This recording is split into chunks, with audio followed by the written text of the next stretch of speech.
Assalamualaikum warahmatullahi wabarakatuh. Perkenalkan, nama saya Nela Salsabila dengan NIM 1908101115 dari kelas PAIC atau semester 3, mata kuliah pengantar sejarah peradaban Islam, dosen pengampu Bapak Dr. Ahmad Affandi MAG. Peradaban pra-Islam Cina dan India. Peradaban Cina sebelum masa keislaman. Sejarah Tiongkok adalah salah satu sejarah kebudayaan tertua di dunia. Dari penemuan arkeologi dan antropologi, daerah Tiongkok telah didiami oleh manusia purba sejak 1, juta tahun yang lalu. Peradaban Tiongkok berawal dari berbagai negara kota di sepanjang lembah Sungai Kuning pada zaman Neolitikum. Sejarah tertulis Tiongkok dimulai sejak dinasti Shang pada tahun 1750 sampai 1045 sebelum Masehi. Cangkang kura-kura dengan aksara Tionghoa kuno yang berasal dari dinasti Shang memiliki penanggalan radiokarbon hingga 1500 sebelum Masehi. Budaya, sastra, dan filsafat Tiongkok berkembang pada zaman dinasti Zhou pada tahun 1066 sampai 221 sebelum Masehi yang melanjutkan dinasti Shang. Dinasti ini merupakan dinasti yang paling lama berkuasa, dan pada zaman dinasti inilah aksara Tionghoa modern mulai berkembang. Dinasti Zhou terpecah menjadi beberapa negara kota yang menciptakan periode negara perang. Pada tahun 221 sebelum Masehi, Qin Shi Huang menyatukan berbagai kerajaan ini dan mendirikan kekaisaran pertama Tiongkok. Pergantian dinasti dalam sejarah Tiongkok telah mengembangkan suatu sistem birokrasi yang memungkinkan Kaisar Tiongkok memiliki kendali langsung terhadap wilayah yang luas. Kekayaan alam Cina yang begitu melimpah menyebabkan kemajuan kebudayaan yang cepat dan beragam. Mengalirnya Sungai Huanghe dan Sungai Yangtze merupakan sumber kehidupan bangsa Cina dengan cara bercocok tanam dan beternak. Tantangan cara hidup bertani mendorong bangsa Cina membuat perkakas pertanian dari bahan logam, apalagi ditunjang dengan wilayah Cina Selatan yang kaya akan barang tambang seperti besi, timah, emas, dan tembaga. Selain menjadi perkakas pertanian, logam pun diolah menjadi perabot rumah tangga seperti periuk, tombak, pisau, dan lain-lain. Cepatnya kemajuan bangsa Cina di bidang teknologi pertanian mendorong terbentuknya kerajaan. Dinasti yang pertama adalah dinasti Hasia. Kekaisaran Cina sebelum masa keislaman. 1.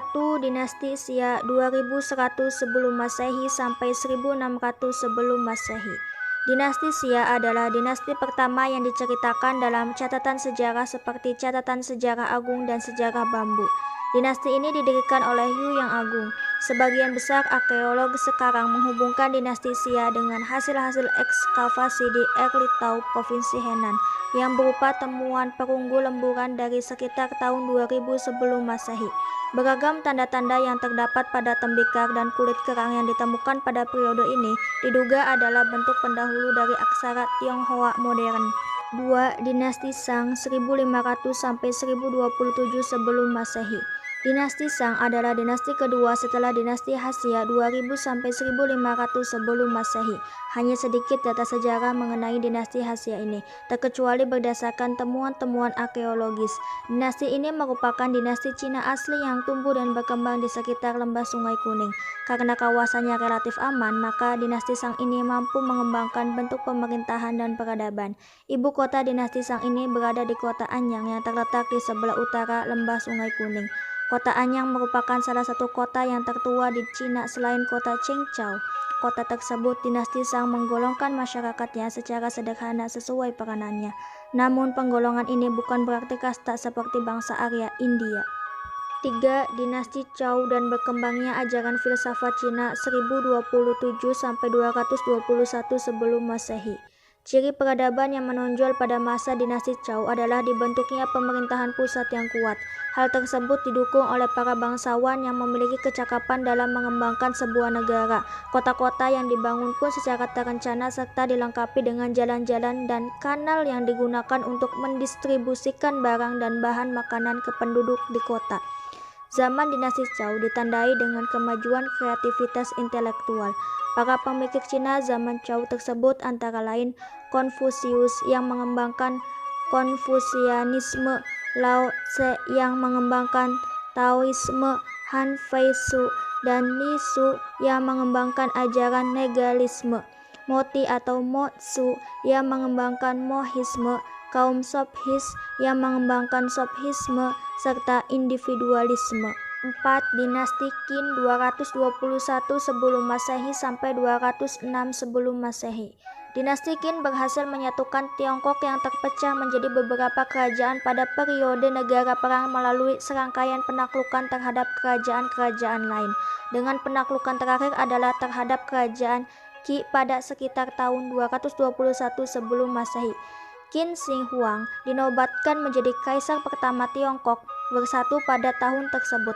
Dinasti ini terkenal mengawali pembangunan tembok besar Tiongkok yang belakangan diselesaikan oleh dinasti Ming serta peninggalan terakota di makam Qin Shi Huang. 5. Dinasti Han 206 sebelum Masehi sampai 220. Dinasti Han didirikan oleh Liu Bang, seorang petani yang memimpin pemberontakan rakyat dan meruntuhkan dinasti sebelumnya.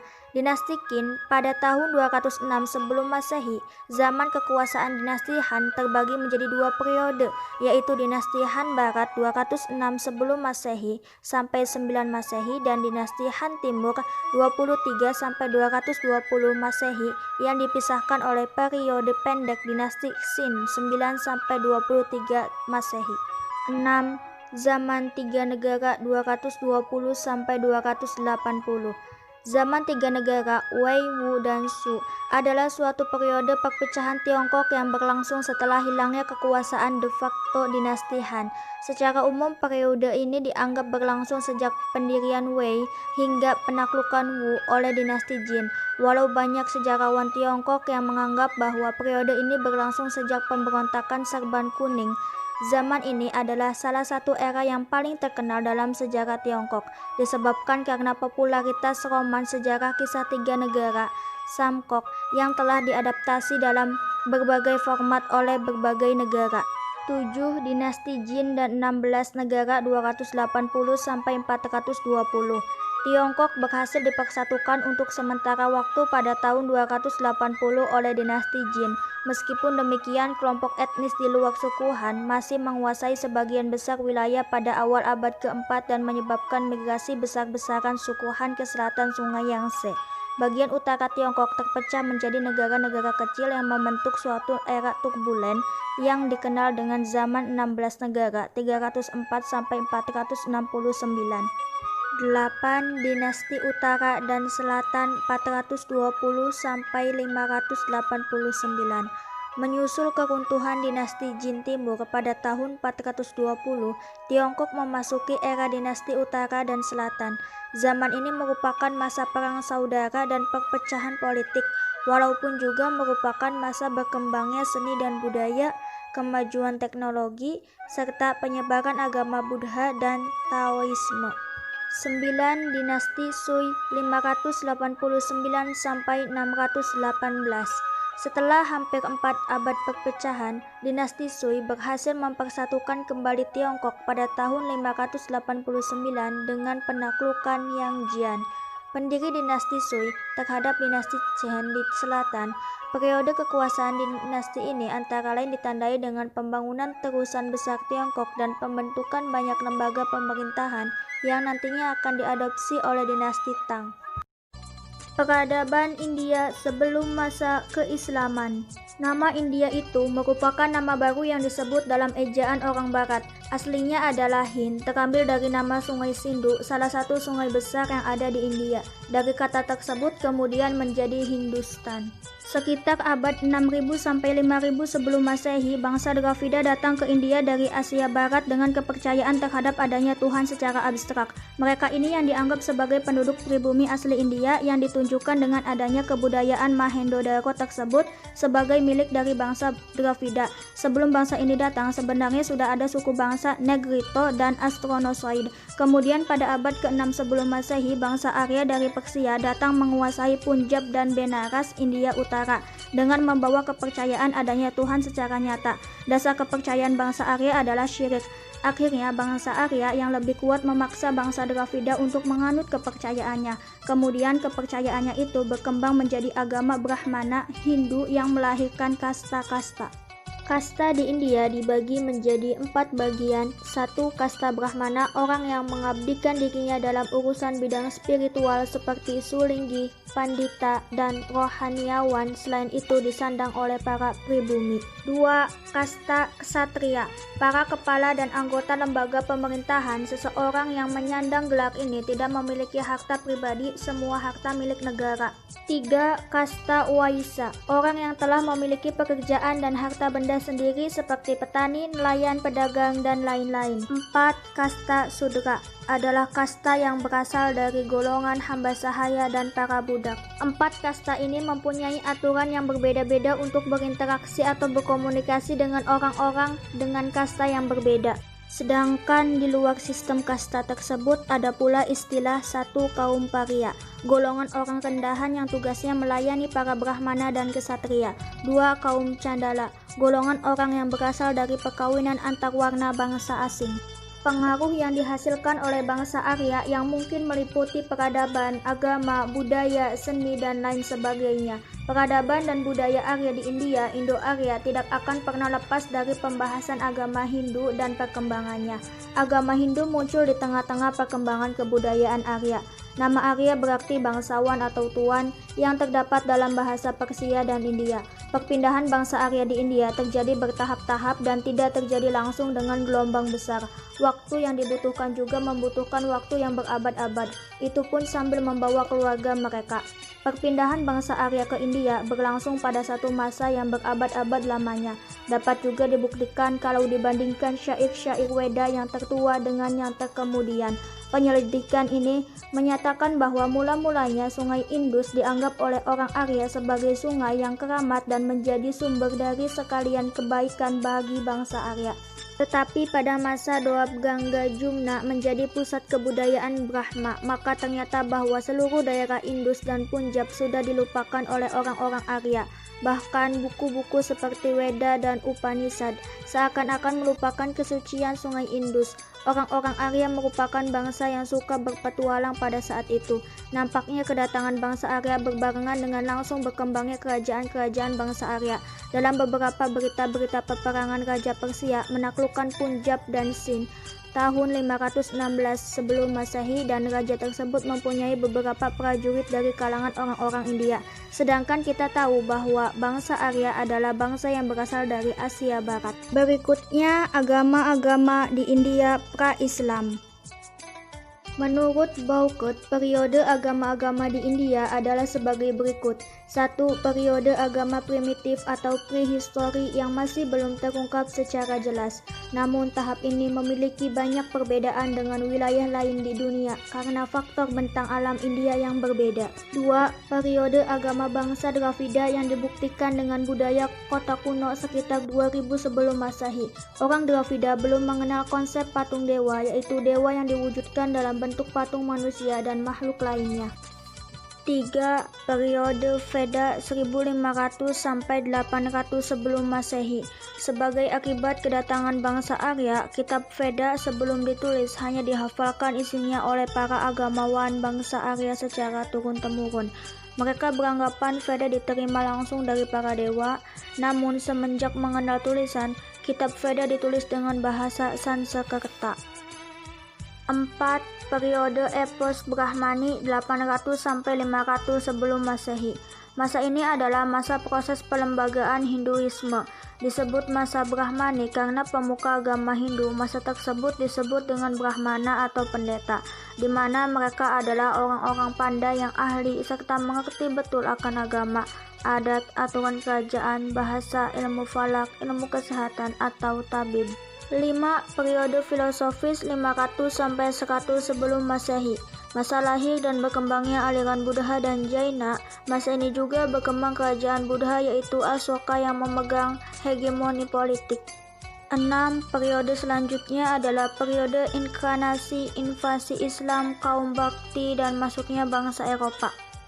Selain periode agama-agama di India, India juga memiliki sebuah tradisi, yaitu pembakaran mayat.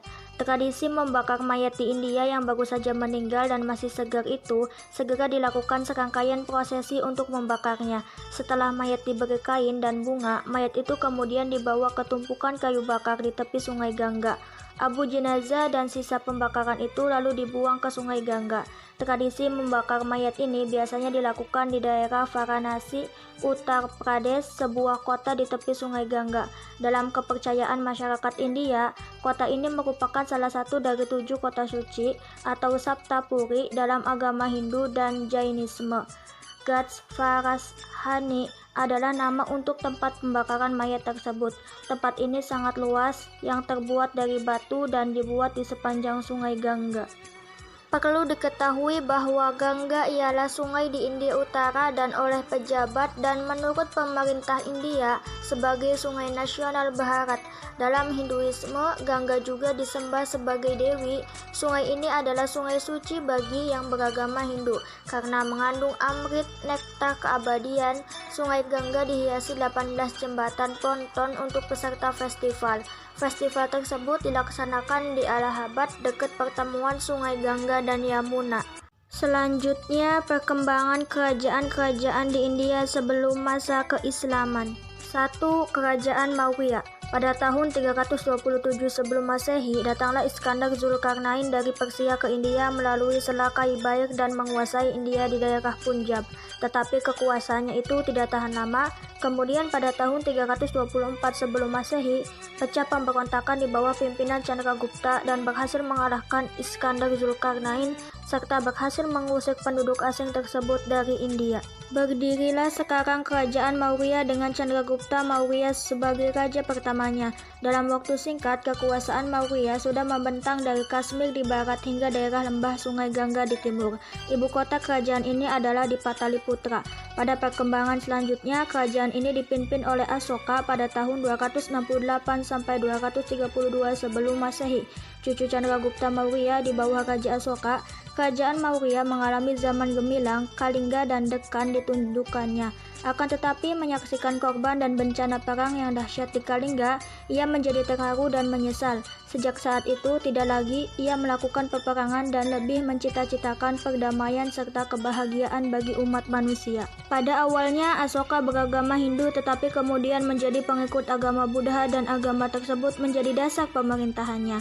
Banyak kemajuan yang dicapai oleh Asoka antara lain adalah didirikannya tiang-tiang batu bertahtakan agama Buddha di segala penjuru kerajaannya.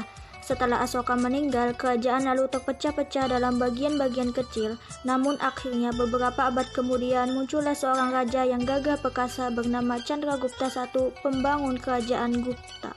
2. Kerajaan Gupta. Chandragupta I pada tahun 320 sampai 330 membangun kerajaan ini berpusat di Sungai Gangga. Berlainan dengan Asoka, Chandragupta I ini beragama Hindu, tetapi agama Buddha tetap berkembang dengan suburnya. Zaman Gupta dalam sejarah India dipandang sebagai zaman yang paling gemilang atau disebut juga dengan zaman keemasan.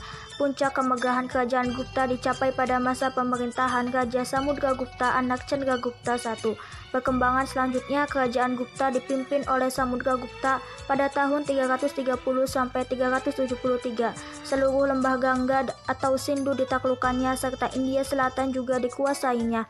Ia memilih kota Ayodhya sebagai ibu kota kerajaannya. Kemudian setelah Samudragupta mati, kerajaan ini dipimpin oleh Chandragupta II pada tahun 375 sampai 415.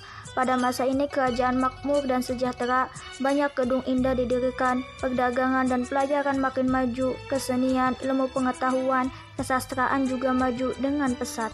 3. Kerajaan Andhra Benggala. Kerajaan Andhra didiami oleh bangsa Dravida, letaknya di pantai Teluk Benggala di antara muara sungai Godavari dan Krishna. Di waktu pemerintahan Raja Asoka, kerajaan itu ditaklukkan dan diharuskan membayar upeti.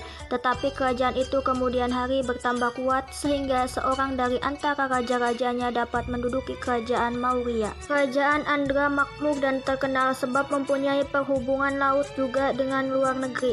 Akan tetapi di abad ketiga sejarah kerajaan itu makin kabur. Dalam keadaan gelap gulita, kerajaan itu lenyap dan tidak pernah lagi terdengar dalam sejarah India. 4. Kerajaan Parthi India Barat. Sebagai telah diuraikan tadi, sisa kerajaan Iskandar Zulkarnain masih terdapat di Persia pada waktu itu, yaitu kerajaan Baktria. Penduduknya kebanyakan orang pengembara yang suka berpindah-pindah tempat untuk mengembalakan ternaknya. Bangsa itu selalu hendak memasuki India, lebih-lebih setelah mereka itu didesak oleh bangsa lain yang datang dari sebelah utara. Kerajaan Baktria pada akhirnya ditaklukkan oleh bangsa Parti yang kemudian terus merebut daerah sungai Indus di India Barat. Di zaman ini terjadilah perpindahan bangsa-bangsa Asia Tengah ke India dengan cara besar-besaran. 5. Kerajaan Kushan India Utara. Pada waktu itu kerajaan Kushan melingkupi India Utara, Lembah Gangga, dan India. Jadi belum seluruh kerajaan Asoka, ibu negeri kerajaan Andhra. Pataliputra jatuh ke tangannya, akan tetapi Kaniska berdiam di Puruspura atau Peshawar yang sekarang. Di belakang hari, raja itu memeluk agama Buddha. Perhubungan dengan Tiongkok diperkuatnya dengan mengirim pendeta-pendeta Buddha ke sana. 6. Kerajaan Magadha. Pada masa kerajaan Magadha terdapat beberapa dinasti yang bergiliran memegang tampuk kepemimpinan di India atau Magadha. Di antaranya 1. Dinasti Sisunaga. Dinasti Sisunaga merupakan dinasti pertama yang memegang tampuk kepemimpinan di kerajaan Magadha.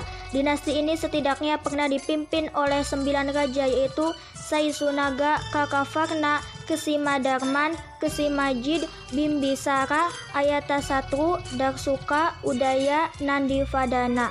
2. Dinasti Nanda.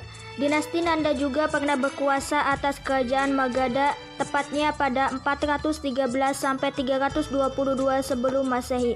Raja-raja yang pernah berkuasa pada dinasti Nanda juga berjumlah 9 orang, seperti halnya dinasti Sisunaga. Pada masa dinasti ini banyak sekali ketidakstabilan pada pemerintahan.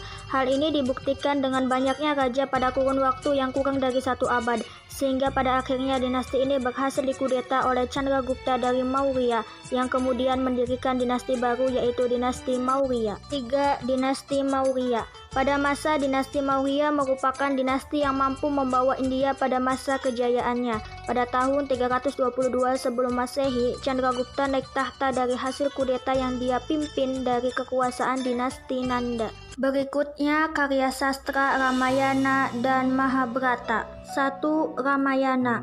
Ramayana menceritakan kisah Sang Rama yang memerintah di kerajaan Kosala di sebelah utara Sungai Gangga, ibu kotanya Ayodhya. Sebelumnya diawali dengan kisah Prabu Dasarata yang memiliki 3 permaisuri, yaitu Kosalya, Kekayi, dan Sumitra. Dari Dewi Kosalya lahirlah Rama, dari Dewi Kekayi lahirnya Brata, dari Dewi Sumitra lahirlah putra kembar bernama Laksmana dan Satrugna. Keempat pangeran tersebut sangat gagah dan mahir bersenjata.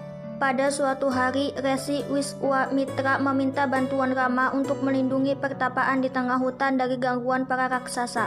Setelah berunding dengan Prabu Dasarata, Resi Wiswamitra dan Rama berangkat ke tengah hutan diiringi dengan Laksmana. Selama perjalanannya, Rama dan Laksmana diberi ilmu kerohanian dari Resi Wiswamitra. Mereka juga tak henti-hentinya membunuh para raksasa yang mengganggu upacara para resi. Ketika mereka melewati Mithila, Rama mengikuti sayembara yang diadakan Prabu Janaka. Ia berhasil memenangkan sayembara dan berhak meminang Dewi Sinta, putri Prabu Janaka. Dengan membawa Dewi Sinta, Rama dan Laksmana kembali pulang ke Ayodhya. Prabu Dasarata yang sudah tua ingin menyerahkan tahta kepada Rama. Atas permohonan Dewi Kekayi, Prabu dengan berat hati menyerahkan tahta kepada Bharata, sedangkan Rama harus meninggalkan kerajaan selama 14 tahun. Bharata menginginkan Rama sebagai penerus tahta, tetapi Rama menolak dan menginginkan hidup di hutan bersama istrinya dan Laksmana. Akhirnya Bharata memerintah kerajaan Kosala atas nama Rama. 2. Mahabharata. Kisah Mahabharata diawali dengan pertemuan Raja Duswanta dengan Sakuntala. Raja Duswanta adalah seorang raja besar dari Chandrawangsa keturunan Yayati, menikahi Sakuntala dari pertapaan Begawan Kanwa, kemudian menurunkan Sang Bharata. Sang Bharata menurunkan Sang Hasti yang kemudian mendirikan sebuah pusat pemerintahan bernama Hastinapura. Sang Hasti menurunkan para raja Hastinapura. Dari keluarga tersebut lahirlah Sang Kuru yang menguasai dan mensucikan sebuah daerah luas yang disebut Kurukshetra. Sang Kuru menurunkan dinasti Kuru atau Wangsa Kaurawa. Dalam dinasti tersebut lahirlah Pratipa yang menjadi ayah Prabu Santanu, leluhur Pandawa dan Kurawa. Prabu Santanu adalah seorang raja mansyur dari garis keturunan Sang Kuru berasal dari Hastinapura. Ia menikah dengan Dewi Gangga yang dikutuk agar turun ke dunia. Namun Dewi Gangga meninggalkannya karena Sang Prabu melanggar janji pernikahan. Setelah ditinggal Dewi Gangga, akhirnya Prabu Santanu menjadi duda. Beberapa tahun kemudian Prabu Santanu melanjutkan kehidupan berumah tangga dengan menikahi Dewi Setyawati, putri nelayan. Dari hubungannya Sang Prabu berputra Sang Citranggada dan Wicitrawirya. Demi kebahagiaan adik-adiknya, Bisma pergi ke kerajaan Kasi dan memenangkan sayembara sehingga berhasil membawa pulang 3 orang putri bernama Amba, Ambika, dan Ambalika untuk dinikahkan kepada adik-adiknya. Kemudian Citranggada wafat di usia muda dalam suatu pertempuran. Kemudian ia digantikan oleh adiknya yaitu Wicitrawirya. Wicitrawirya juga wafat di usia muda dan belum sempat memiliki keturunan. Satyawati menyuruh Ambika agar menemui resi biasa di ruang upacara. Setelah Ambika memasuki ruangan upacara, ia melihat wajah sang resi sangat dahsyat dengan mata yang menyala-nyala. Hal itu membuatnya menutup mata. Karena Ambika menutup mata selama upacara berlangsung, maka anaknya terlahir buta. Anak tersebut adalah Drestarasta. Dikarenakan Drestarasta terlahir buta, maka tahta Hastinapura diberikan kepada Pandu. Pandu menikahi Dewi Kunti, kemudian Pandu menikah untuk yang kedua kalinya dengan Dewi Madrim.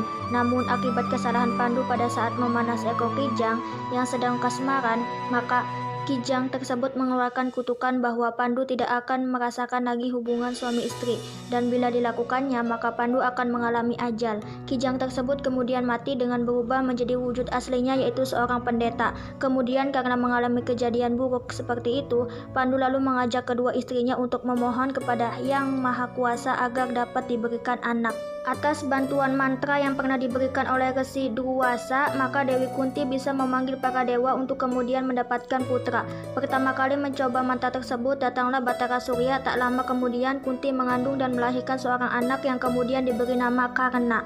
Tetapi Karna kemudian dilarung ke laut dan dirawat oleh Kurawa, sehingga nanti pada saat perang Bharatayuddha, Karna memihak kepada Kurawa. Kemudian atas permintaan Pandu, Kunti mencoba mantra itu lagi, lalu Kunti melahirkan seorang anak yang bernama Yudhistira, Bima, dan Arjuna. Dan istri kedua Pandu yang bernama Dewi Madrim melahirkan seorang anak, Nakula dan Sadewa. Kelima putra Pandu tersebut dikenal sebagai Pandawa. Drestarasta yang buta menikahi Dewi Gandari dan memiliki 99 orang putra dan seorang putri yang dikenal dengan istilah Kurawa. Pandawa dan Kurawa merupakan dua kelompok dengan sifat yang berbeda namun berasal dari leluhur yang sama, yakni Kuru dan Bharata. Kurawa khususnya Duryudana bersifat licik dan selalu iri hati dengan kelebihan Pandawa, sedangkan Pandawa bersifat tenang dan selalu bersabar ketika ditindas oleh sepupu mereka. Pada suatu hari Pandawa ikut sayembara untuk memenangkan 5 macam sayembara. Yudhistira untuk memenangkan sayembara filsafat dan tata negara, Arjuna memenangkan sayembara senjata panah, Bima memenangkan sayembara gada, dan Nakula Sadewa memenangkan sayembara senjata pedang. Pandawa berhasil melakukannya dengan baik untuk memenangkan sayembara. Drupadi harus menerima Pandawa sebagai suami-suaminya karena sesuai janjinya siapa yang dapat memenangkan sayembara yang dibuatnya itu akan menjadi suaminya. Pada suatu hari terjadi perang Bharatayuddha, yaitu pertempuran yang berlangsung selama 18 hari penuh. Dalam pertempuran itu banyak kesatria yang gugur. Selama 18 hari tersebut dipenuhi oleh pertumpahan darah dan pembantaian yang mengenaskan. Setelah perang berakhir, Yudhistira dinobatkan sebagai Raja Hastinapura yang bergelar Prabu Kalimataya. Setelah memerintah selama beberapa lama, ia menyerahkan tahta kepada cucu Arjuna yaitu Parakasit. Kemudian Yudhistira bersama Pandawa dan Drupadi mendaki Gunung Himalaya sebagai tujuan akhir perjalanan mereka. Di sana mereka meninggal dan mencapai surga.